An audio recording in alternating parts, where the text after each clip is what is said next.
No one can deny that our world is in trouble. Today, our cities have become battlegrounds, often ruled by gang violence. Every 42 seconds, a violent crime is committed in the United States. Every third of a minute, someone is arrested for drug abuse. 8 million American children are prescribed drugs that cause violence and suicide. Images of murderous school children and acts of senseless violence fill the headlines. None of this just happened. People aren't aware that in 1940, a prominent British psychiatrist, Colonel J.R. Rees, addressed the National Council on Mental Hygiene and set the agenda for psychiatry for the next 60 years. Since then, psychiatrists have been given authority in nearly every sector of our society, with tragic results. We must aim to make it permeate every educational activity in our national life. Public life, politics, and industry should all of them be within our sphere of influence. We have made a useful attack upon a number of professions. The two easiest of them, naturally, are the teaching profession and the church. The most difficult are law and medicine. Rees's colleague, psychiatrist G. Brock Chisholm, co-founder of the World Federation for Mental Health, expanded upon psychiatry's plans. The reinterpretation and eventually eradication of the concept of right and wrong are the objectives of all psychotherapy. To achieve world government, it is necessary to remove from the minds of men their individualism, loyalty to family traditions, national patriotism, and religious dogmas. To implement their master plan, American psychiatrists promised the U.S. Congress that they could solve mankind's problems, but only if they were sufficiently bankrolled. Since then, U.S. government funding for psychiatric research alone has gone from $1 million to $1.4 billion a year, an increase of more than 139,000%. And with these funds, psychiatrists accelerated their strategic plan, turning an unsuspecting public into psychiatric victims. They create imaginary diseases that are literally voted into existence and published in their billing Bible, the Diagnostic and Statistical Manual, or DSM. DSM is basically an arbitrary classification of thoughts, moods, and behavior decided upon by a committee of psychiatrists, and it's created not by anything scientific. That is, it's not as if there's some study of tissue or some study of the body or some study of matter. These invented diseases are then treated with barbaric practices and dangerous drugs that are so powerful they are classified with narcotics such as morphine, cocaine, and heroin. And even still, they are prescribed to children.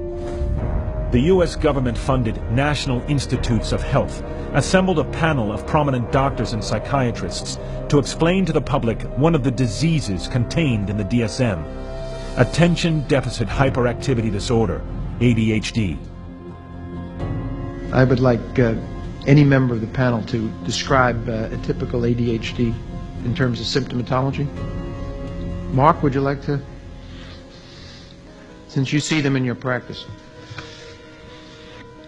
I think the panel has been frank, and the difficulties here are immense in terms of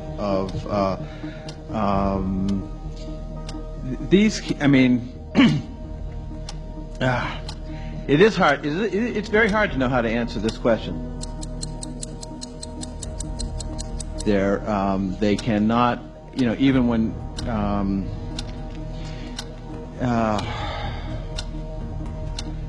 They are as if driven by a motive. There are some good clinical descriptions. And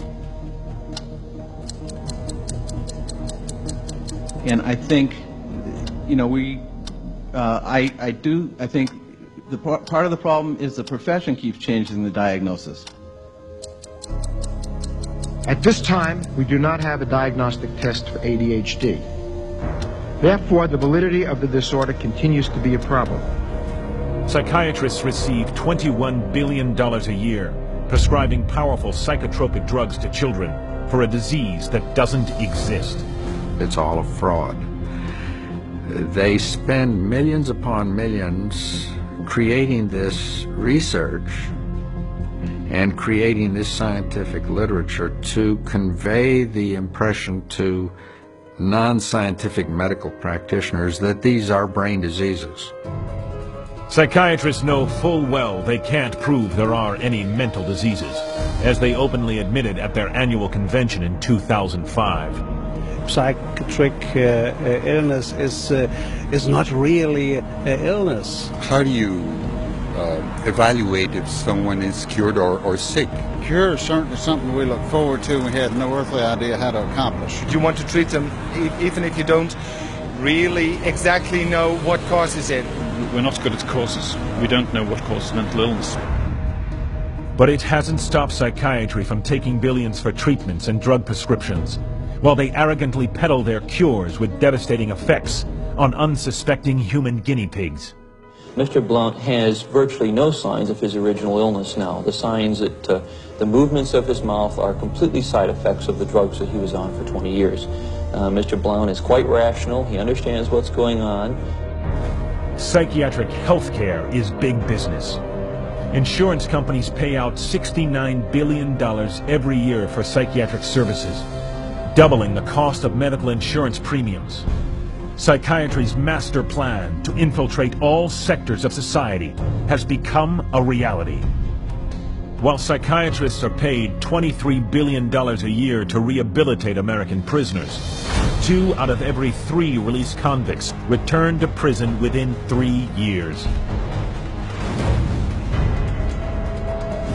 In the past 40 years, money doled out to psychiatrists and psychologists to improve literacy in our schools has soared to $28 billion, while through those same 40 years, functional literacy rates have plunged.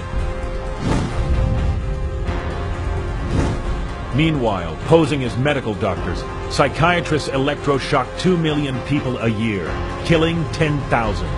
For $12 worth of electricity, American psychiatrists rake in $5 billion a year.